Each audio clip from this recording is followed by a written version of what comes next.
윤 소장입니다. 23년도 12월 검단 신도시 소식 전해드리도록 하겠습니다.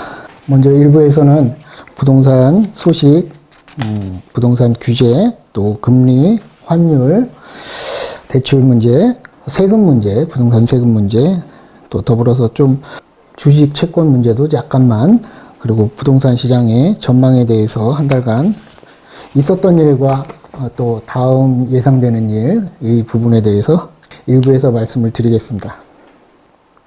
제가 이제 일부에서는 우리 부동산 시장에 영향을 주는 요소들, 이런 부분들을 한 달에 한 번씩 이렇게 말씀드리는 이유는 너무 자주 이렇게 방송을 해드리면 그냥 뭐라 그럴까요? 좀 일희일비한다 그럴까요? 그리고 이제 분포가 배가 이렇게 증가된다 그러는데, 그런 부분 때문에 한 달에 한 번 정도씩 이렇게 소식을 전해드리는 게 낫지 않는가, 이래서 이렇게 전해드립니다. 소두가 좀 길었습니다. 부동산 소식 전해드리도록 하겠습니다. 23년도 1월 달서부터 12월 달까지 부동산 시장을 정리를 해보자면, 1월 달에는 1.3 대책이 나왔죠. 우리 전 정부, 윤석열 정부 전에 문재인 정부 때 26번의 규제가 있었습니다. 부동산 규제가. 그때마다 시장이 출렁출렁 하면서도, 계속 출렁출렁 하면서도 올랐다 떨어졌다 심리가 이렇게 변하면서도 계속 올랐습니다. 그러고 난 다음에 문재인 정부 말기에 한 1년 남겨놓고 미국에서 인플레가 발생을 했고, 코로나 상황이었고, 그 당시에는. 그래서 이제 공급 측에서 그 공급 라인이, 시스템 자체가 붕괴되면서 인플레가 많이 생겼죠. 그래서 미국 같은 경우는 뭐 10%까지 물가 지수가 이렇게 올라가고, 지금은 이제 3% 초반대로 잡혔잖아요. 소비자 물가 지수. 그런 부분 때문에 이제 처음에는 페드가 연준이 그거를 놓쳤죠. 괜찮다.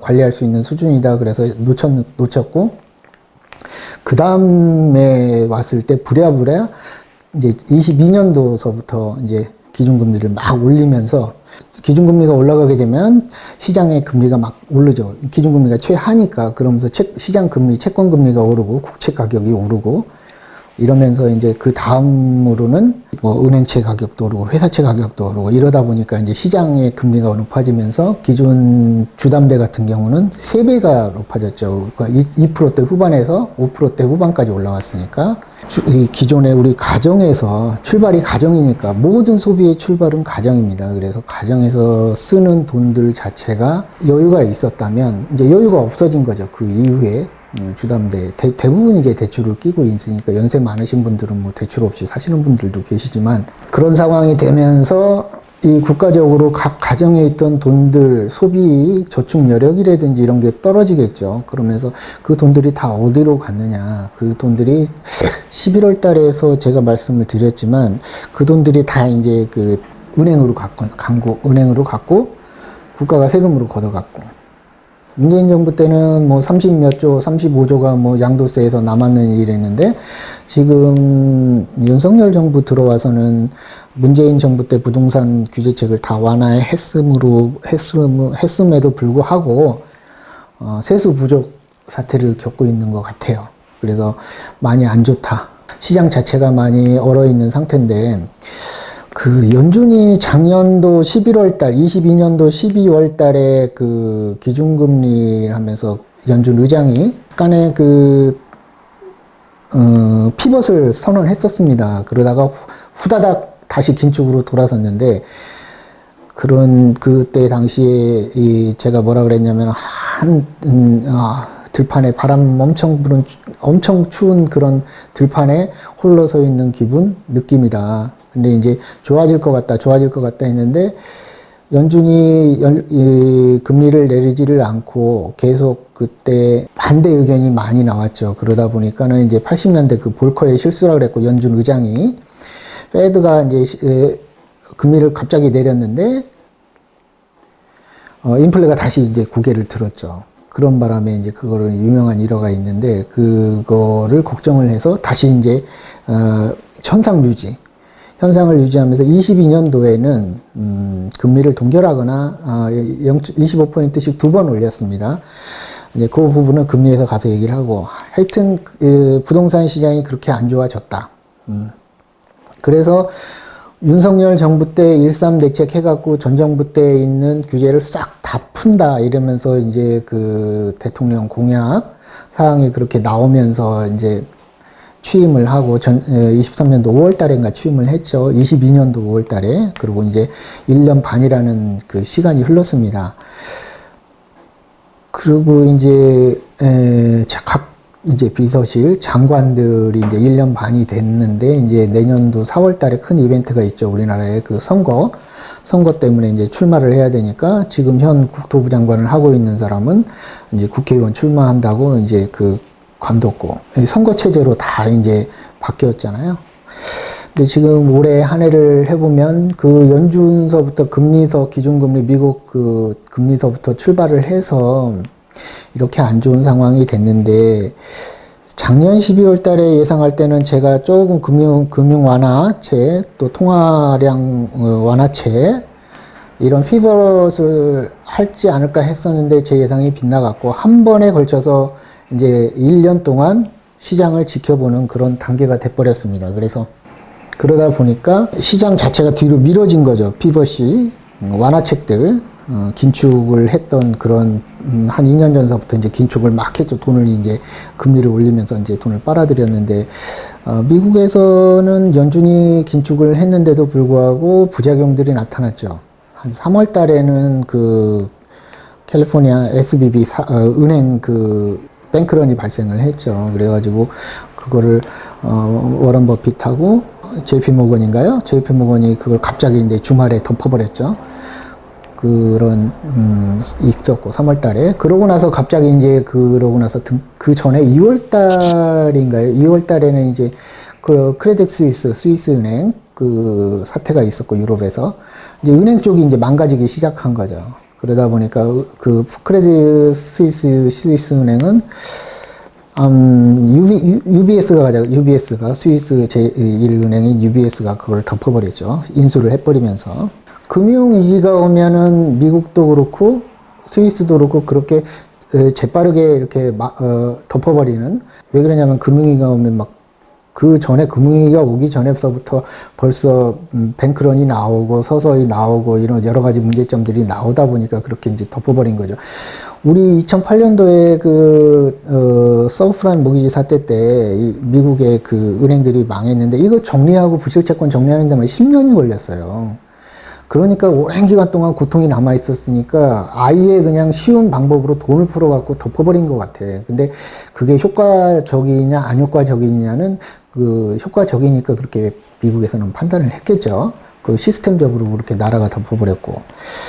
그런 사태가 있었고, 우리나라 같은 경우는 이제 그 부동산 대책이 완화되면서 23년도에는 다시 이제 그 서울서부터 가격이 오르는 듯한 그런 경향을 보였습니다. 그래서 서울서부터 이제 가격이 오르고 재건축이 활발해지고 막 그런 거, 또 한강 한남 3구역이 출발을 했고, 그러면서 가격이 조금 오르는, 강남서부터 오르는 현상이 발생을 했고, 그 다음에는 여름이 지나고 가을로 와서 우리나라의 그 여름에 그 뭐 오송 사태, 지하도에서 많이 사람이 죽었고, 이태원에서는 카니발 그거 한다고 해가지고 그 젊은이들 그 압사 사건도 있었고, 그 다음에 11월 달에는 미국서부터 이제 갑자기 시장 채권금리가 그 10년물 자체가 한 4%대 중반이었었는데 5%대까지 가다 보니까 이 옐런 재무부 장관, 미국의 재무부 장관이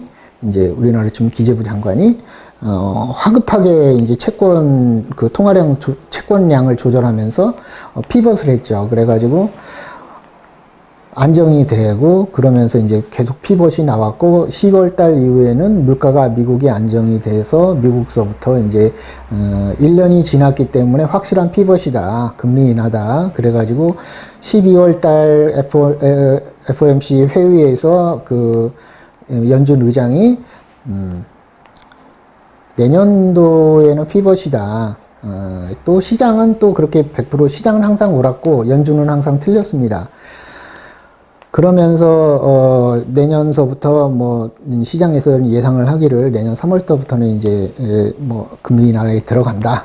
금리 부분에서는 저희가 미국하고 2.5포인트, 한국은행은 올해는 23년도에는 계속 그 3.5%에서 멈춰 있었죠. 근데 이제 왜 한국은행은 먼저 금리를 인상을 그런 앞장서서 금리를 하다가 미국 금리를 쫓아가지 않고 왜 3.5%에서 멈췄을까? 그런 의문점이 들고, 인플레 자체가 그 공급층 요인, 수요층 요인보다는 공급층 요인이어서 기름값이 안정되면서부터 인플레가 잡히고 이랬었는데, 한국은 갑자기 또 가을에 물가 지수가, 소비자 물가가 이렇게 올랐단 말이죠. 그래서 기름값이 떨어지고 나니까 물가가 잡히는데, 다른 나라들은. 그리고 기준금리도 안 올렸습니다. 일본은 지금도 제로금리죠. 그 인플레가 나타나지만은 일부러 그 허용하고 있는 그런 상태고, 중국은 이제 디플레로 간다고 3점 몇 프로 기준금리인데 불구하고, 동남아 국가들도 이제 기준금리를 안 올렸죠. 근데 기준금리를 올린다는 것 자체가 국가의 그 어마어마한 그런 그 안 좋은 그 현상들, 회사서부터 기준금리를 기준으로 그 회사채라든지 국채라든지 이런 것서부터 높아지기 시작하면 많이 안 좋죠. 그래서 우리 회사 같은 경우도 제가 이제 금리에 이제 금리 때문에 금리가 높아지면 이득을 못 하는 그런 그 층들이 생기고, 그런 층들이 붕괴를 하고, 부동산 시장에서도 그런 층들이 붕괴를 해서 23년도에는 전세 사기 사건이 많이 일어났죠. 어마어마하게 일어났습니다. 인천, 수원, 대전, 대구, 전세 사기 사건이 많이 일어났습니다. 그래서 우리가 지금에 와서 이렇게 왜 올렸을까, 기준금리를. 그거에 대한 부분을 한번 내년도에는 다시 얘기를 해야 될 것 같아요. 또 12월 달에는 제가 아마 그 국토부에서 뭔가 큰 발표를 할 것 같다, 내년 초에, 올해 부양책을 해야 되지 않을까, 그런 예상을 해서 그런 말씀도 드렸고.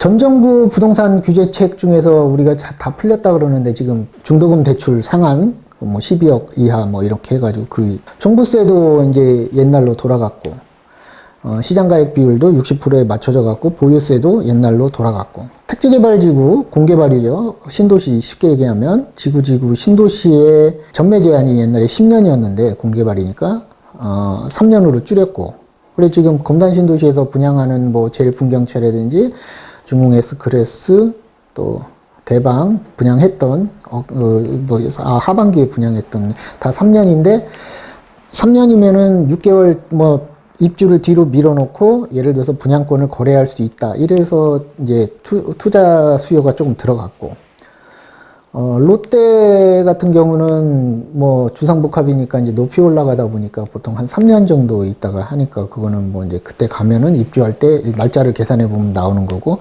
그래서 3년으로 그 분양권 전매 제한을 묶어놨죠. 줄어든 거 이제 완화를 시켜준 거죠. 이제 1주택자가 분양권을 사면 6개월 안에 처분 의무가 있었어요. 기존 주택을. 근데 그것도 없어졌고, 올해 1월 3일 대책에서, 작년도까지는 그게 있었잖아요. 근데 이제 그것도 없어졌고, 완화가 됐고, 이제 거주 의무가 제가 저번 달에 11월 달에도 말씀을 드렸는데, 거주 의무가 폐지됐느냐 안 폐지됐느냐, 지금 국회에서 국회에서 법을 바꿔야 되거든요, 주택법을. 그 부분은 거주 의무는 아직까지 없어지지 않았습니다. 다만 지금 청약을 하게 되면 무순위가 나오잖아요. 무순위 청약 시는 거주 의무가 없다. 근데 이제 거주 의무는 무주택이거나 하면은 거주 의무는 없습니다. 이제 등기할 때 청약해가지고 계약할 때 무주택, 등기할 때 무주택은 거주 의무가 없고, 그거는 이제 다음에 할 때도 한번 제가 말씀을 드릴게요. 아까도 금리를 초반서부터 말씀을 드렸지만, 그 부동산 시장이 왜 이렇게 좋다가 안 좋아졌느냐, 그 원인은 뭔가. 결국에는 미국서부터 금리 인상을 급격하게 했죠. 75포인트까지 막 4번씩 했으니까 22년도에. 그러면 0.75% 75포인트를 인상을 하면, 그것도 4번이나 해갖고 갑자기 0.25%였던 미국의 기준금리가 지금 5.5%가 됐으니까 어마어마해져. 막 그러면 이제 시장금리, 채권금리라든지 이런 거는 10년물 같은 경우는 지금 한 4%대 중반, 지금 피벗이 나오고 나서는 12월서부터는 4%대 초반까지 떨어 4.3% 뭐 이렇게 여기 볼까요? 3.84까지 떨어졌네. 엄청 떨어졌죠. 5%까지 갔다 왔고 막 시장이 전 세계가 공포였는데 미국 국채금리가 지금 10년물이 3.84니까 엄청 떨어진 거예요. 거기다가 12월에 피벗을 했으니까 내년도 금리 인하 쪽으로 이제 방향을 틀고 했으니까 제가 그랬잖아요. 인하될 때는 확 인하될 수도 있다. 이제 조금 이제 그 예상하는 사람마다 다르지만 침체가 온다고 하는 징조가 보이면 빨리 인하를 할 거다. 그런 예상을 했었고. 한국 국채금리는 3.198인데 우리 기준금리가 지금 3.5잖아요. 10년물이. 그러니까 시장 가격이 좀 낮다. 금리를 인하할 여지가 더 있다. 그런 거고. 내년이 되면 이제 어떻게 될지 모르지만 이런 상황이 될 거고. 근데 기준금리가 지금 3.5%고 미국이 5.5%란 말이에요. 2포인트인데 이거 그러면 금리가 낮으면 뭐 외국 자본이 빠져나가고 뭐 한다고 막 했는데 뭐 기업이 투자를 안 하고 뭐 안 할 거다 뭐 했는데 결국에는 지금 외국 자본 더 들어오고 있잖아요. 지금 상황이. 우리나라 환율이 지금 많이 안 좋아졌는데 그 부분은 환율 부분에서 말씀을 드리고 또 올해는 좀 큰 부동산 소식이 GTX가 이제 우리 검단도 GTX-D가 발표가 됐잖아요. 이제 내년 초에는 GTX-D 예타가 들어갈 건데 우리 Y자 노선 우리 부천 그 종합운동장까지 그 김포 한강 신도시 우리 검단 신도시 계양역 해갖고 이렇게 가는 게 이제 올해 내년 초에 예타가 들어가는데 올해 내년이면은 저 GTX-A 저 파주에서 운정 신도시에서부터 일산 또 대곡 이렇게 거쳐가지고 연신내 거쳐가지고 시청 이렇게 해가지고 동탄 신도시까지 내려가는 GTX-A가 운행을 시작합니다. 24년도에는. 24년도에는 GTX-C 동두천서부터 이제 수원까지 오는 거 그게 이제 내년에 착공을 들어간다 그러고 그럼 결국에는 이제 두 번째 노선이 들어간 거잖아요. GTX-C가. GTX-B는 저기 평내에서 천마산 있는 평내에서 이렇게 와가지고 이제 송도까지 가는 거죠. 그 B가 이제 그 아직까지 그거는 뭐 착공 그 얘기는 나중에 얘기할 거고. 그리고 이제 우리 GTX-D 인천 종합운동장 강남으로 해서 하남까지 가는 요 라인이 이제 내년도에 예타가 들어가고.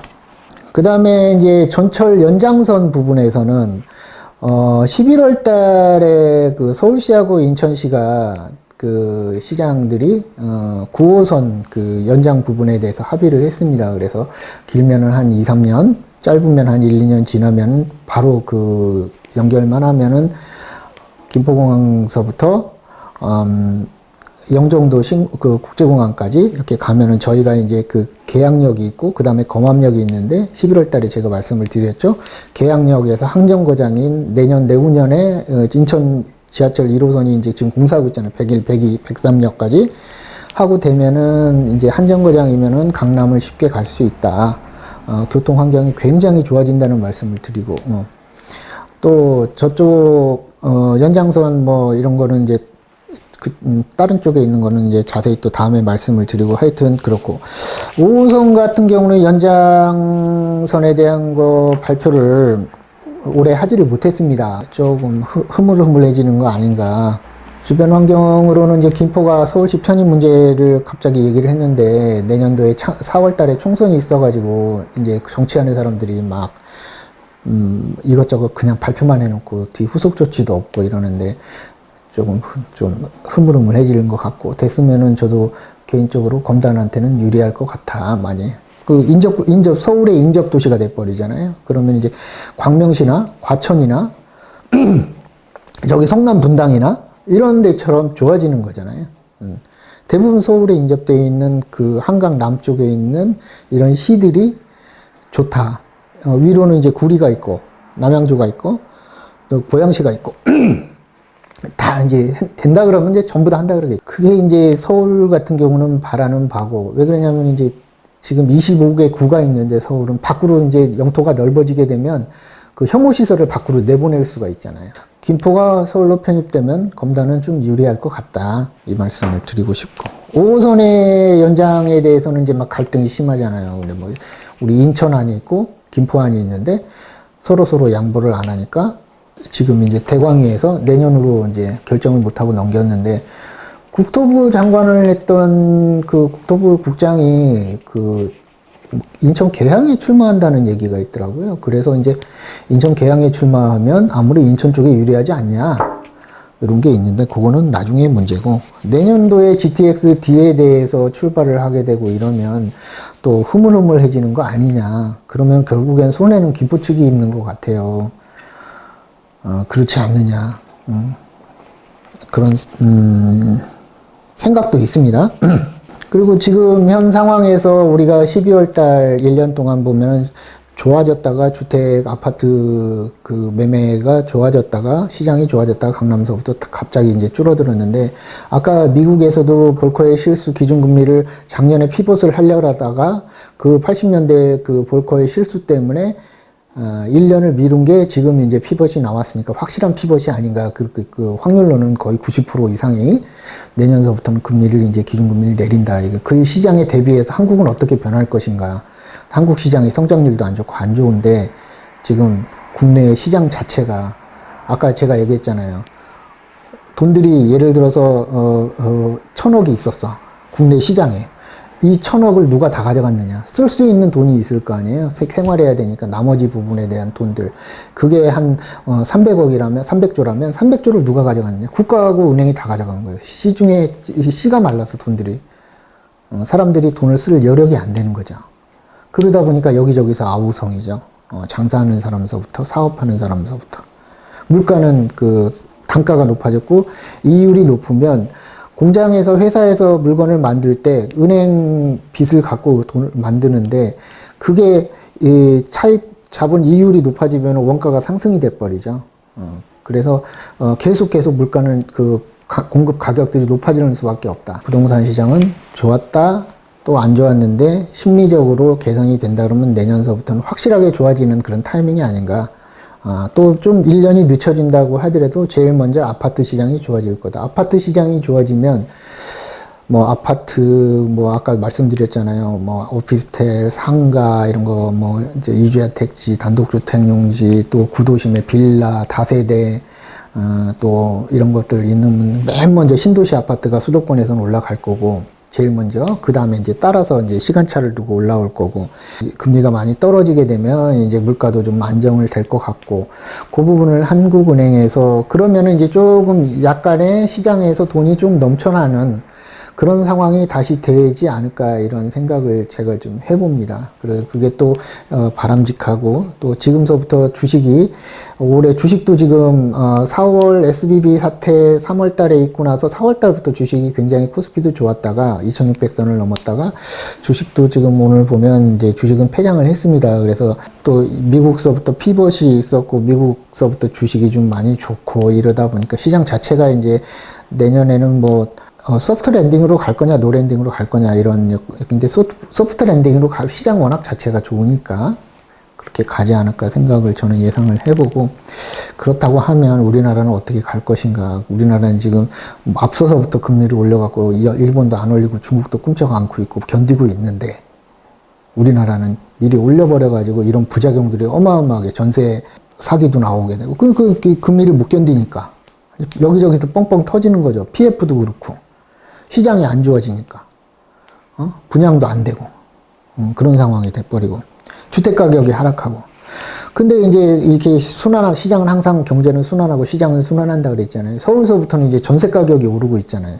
금리가 높아지니까 전세 안 하고 월세로 한다 그래갖고 막 월세로 갔다가 금리가 다시 이제 빠꾸가 됐죠. 그 상황으로 되돌아가고 있는 상황이잖아요. 그러니까 전세 가격이 이제 슬금슬금 서울서부터 오를 거고. 이제 공급이 없으니까 기존 주택이 이제 가격이 이제 올라가겠죠. 아파트서부터. 공급이 없으니까. 수요는 심리 때문에 없다가도 나중에는 2배로 생기는 거 아니에요? 살 사람이 올해는 안 사고 내년에 산다 그러면은 자꾸 수요가 증가되면 2배로 이제 수요가 돼 있는 것 같고. 지금 3기 신도시가 뭐가 출발된 게 하나도 없고 지금 창릉이고 거기고 3기 신도시 자체의 토지를 건설사들이 응찰률이 제로예요, 제로. 못하고 있는 거예요. 왜? 금리 때문에. 지금 시장 자체가 안 좋고. 그래서 굉장히 공급이 없다. 수요는 올해는 없더라도 내년에는 2배가 될 텐데 1년에 수요가 뭐 이만큼이라면 내년에 이만큼 될 텐데 수요가 겹치니까. 근데 이제 그 검단 신도시가 다행히 하나 둘씩 계속 분양을 하는데 그나마 분양가 상한제 지역이고 이래서 분양가도 싸고 분양가는 많이 올랐죠. 제가 그랬잖아요. 한 2배 정도 오른 것 같다고. 평당 조그만 제가 여기 화성에 빌라 지을 때 한 550, 600만 원 줬는데 지금 건축하려고 그랬더니 여기저기 알아보니까 800에서 900 콘크리트 슬라브 집으로 짓는데 이런 상황이 돼서 분양가가 계속 너무 많이 올랐다. 오른 정도라기보다는 폭등했다. 그러다 보니까 건설회사도 사업을 못하고 건설회사가 사업을 못하니까 일용직 근로자들이 일감이 많이 없고 그래서 다 놀고 있고 악순환이 계속되는 거죠. 경제가 더 안 좋아지는 거고. 이제 이렇게 돼서 공급이 없으면 구축이라도 이렇게 살려고 하는 수요가 계속 생기겠죠. 가격이 지금은 그나마 많이 떨어져 있는 상태니까 심리적으로도. 그러면서 이제 전세가가 밀어 올리고 그러면서 서울서부터 이제 또 오르는 거 아닌가. 신축의 아파트가 공급도 없지만 분양을 해도 서울은 평당 분양가가 보통 한 3천만 원은 되지 않을까. 이상이. 그렇게 생각을 해봅니다. 강남 반포 사지구, 우리 강남에 그 옛날 고속버스 터미널이 있는데 건너편에 있는 그 4단지 사지구 16평이 분양 가격이 16억이더라고요. 16평이. 26평이죠. 26평이. 그러다 보니까 이제 정부는 이제 주택시장을, 부동산 시장을 풀어줘야 될 거 아니에요. 근데 이제 아파트를 제일 먼저 풀겠죠. 수요가 아파트에 몰려 있다 보니까 건설회사를 또 살려놔야 되고.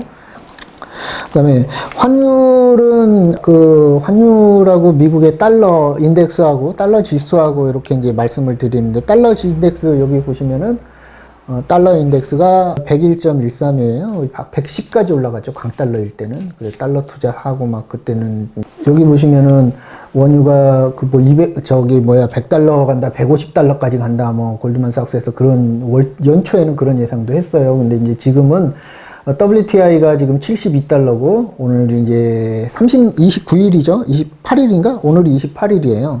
브렌트유가 이제 77달러, 두바이유가 77달러. 근데 조금 올랐어요. 사실은 70달러 초반대까지 떨어졌다가 반대로 내년에 이제 경기가 좋아진다 그러면 슬금슬금 오르지 않을까, 원유값은. 그럼 또 인플레가 나올 수도 있겠죠. 전반적으로는 조금 하향 안정세로 가지 않을까, 원유 가격이.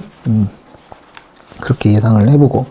세금 부분에서는 공시 가격을 뭐 현실화한다 그래갖고 막 그 매매 가격으로 문재인 정부 때서부터 한다 그래가지고 막 그 12월, 15일 그 우리 종부세 내잖아요. 그때 가격 뭐 아파트 한 채 있는 사람이 막 2, 3천만 원씩 종부세가 나오고 그랬었어요. 근데 이제 그게 그래서 강남서부터 이제 저항이 굉장히 심했죠. 종부세는 기존의 보유세인데 보유세를 2번 내는 거잖아요. 종부세 내는 사람들은. 한도도 이제 많이 요번 정부 때는 풀어졌고, 그래서 몇 천만 원 내던 거 뭐 100몇만 원, 200몇만 원으로 이렇게 종부세가 줄어든 것 같아요. 애들을 안 낳고 결혼을 안 하니까. 혼인하게 되면 증여세, 우리 자녀 증여세가 공제 한도가 5천만 원이었는데 좀 1억 5천으로. 그래서 둘이 결혼하면 합해서 3억. 이렇게 해서 신혼 결혼하는 사람들한테 공제를 많이 해준 게 비과세.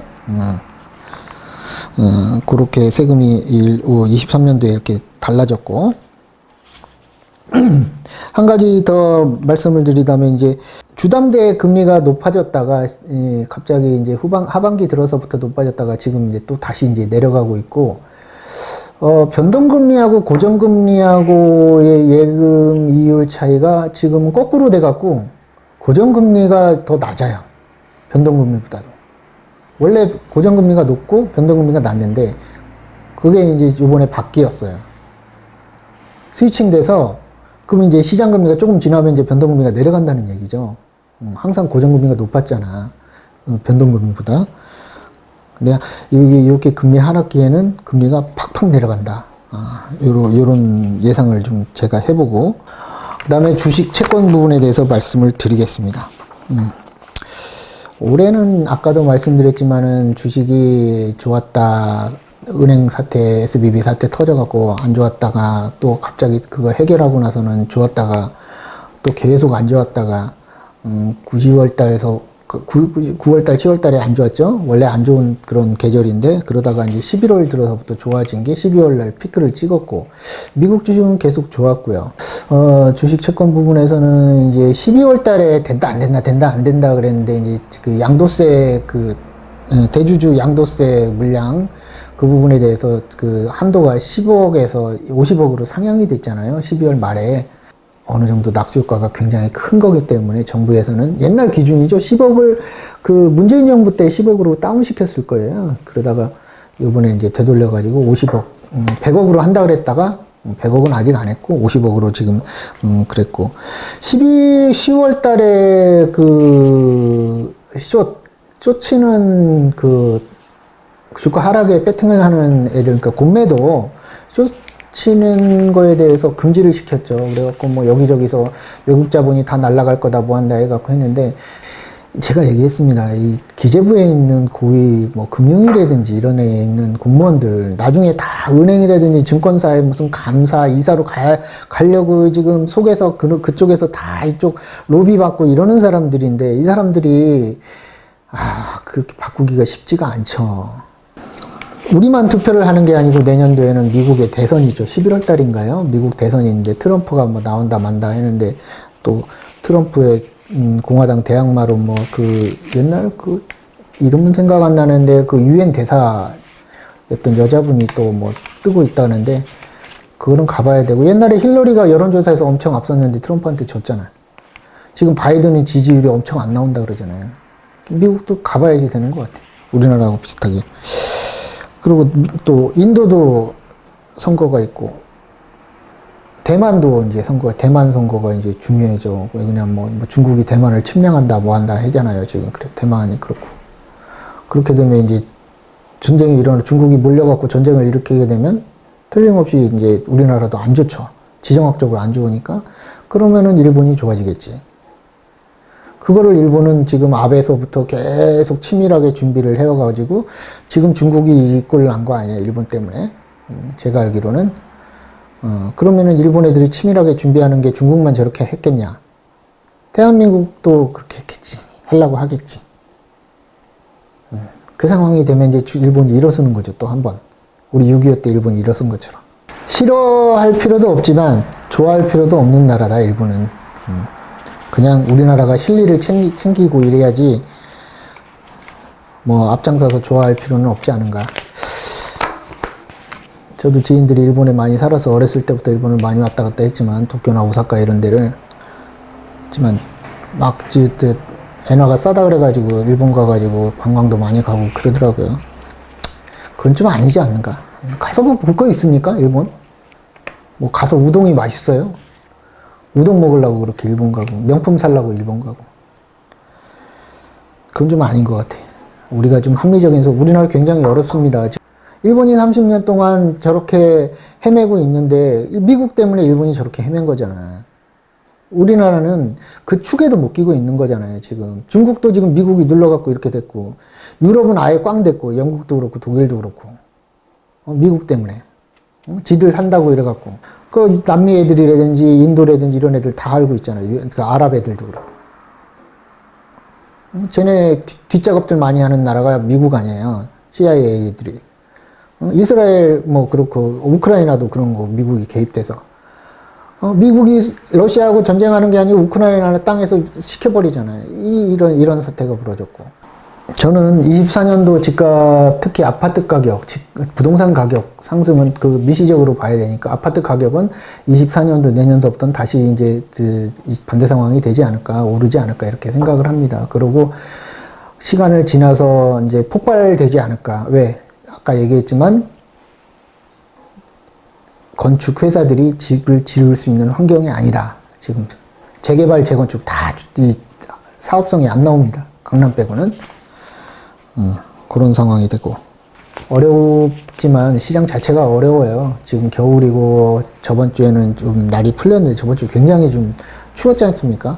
영하 뭐 10도까지 이하로 내려가고 그래 굉장히 추웠는데 겨울이지만 항상 자고 일어나면 아침에는 해가 다시 뜨는 거고, 내년도 시장은 지금보다도 많이 좋아지지 않을까 이런 예상을 해봅니다. 힘내시고요. 올 한 해 좀 마무리 잘 하시고, 저는 이제 몸이 안 좋아서 올 한 해는 뭐 큰 일을 한다기보다는 책을 좀 많이 읽고 좀 내실을 다지는 그런 한 해였습니다. 그래서 내년 1월 달서부터는 이제 제가 올해는 체력이 좀 많이 안 됐어요. 너무 체력이 피지컬 자체가 뭐 한 50% 정도밖에 안 됐던 것 같아요. 근데 이제 어느 정도 이제 꾸준히 운동을 하다 보니까 이제 좀 체력도 많이 좋아지고 뜀박질을 할 수 있을 정도, 약간씩 한 5분 정도는 그 정도 체력이 됐습니다. 그래서 내년도에는 조금 운동을 조금 뜀박질 정도, 이제 산책하는 정도라면 뜀박질 하는 정도, 내년은 시장을 좀 유심히 보고 있고, 화성에서도 뭐 국회의장이 지금 그 수원 군공항 이전하는 거, 저희 옆에다가 지금 군공항 이전하는 거 특별법 발의해가지고 국회의원 한 19명하고 발의를 해놨는데, 내년도 4월 총선이면 2월 달까지가 회기 말인가 그럴 거예요. 2월 중순인가가. 그때까지는 이게 법안이 통과가 되지 않을까 생각을 합니다. 저는 뭐 국회의장이 뭐 허투루 그 법안 발의하는 그런 직책도 아니고 이미 짜여져 있는 각본에 의해서 가고 있는 거라고 생각을 하고 있기 때문에 내년서부터는 좀 바빠지지 않을까, 이쪽이. 그런 예상을 좀 해봅니다. 건강하시고 항상 행복하셔야 된다고 저는 생각을 합니다. 저도 이제 이렇게 1년 동안 이렇게 이런저런 인생에 대해서 생각을 많이 해봤는데, 우리가 이제 나라가 좋아지려면 가정이 좋아져야 되죠. 가정이 좋아지려면은 젊은 사람들이 결혼도 해야 되고 애도 낳아야 되고 이런 사람들이 많아져야 되는데, 지금은 실상은 그 반대인 것 같아요. 그러다 보니까 이제 막 집 사게끔 이제 신혼부부들한테 혜택도 주고 막 이러는데, 요때 원래 집은 빚내서 삽니다. 내가 돈 모아서 살려고 그러면 집 가격이 저 멀리 가서 살 수가 없어요. 감당할 수 있을 정도라면 이렇게 해서 혜택을 많이 주니까 이때 검단신도시 분양되는 그런 아파트들 젊으신 분들이 들어오시면 많이 좋습니다. 항상 건강하시고요. 2부에서 뵙겠습니다.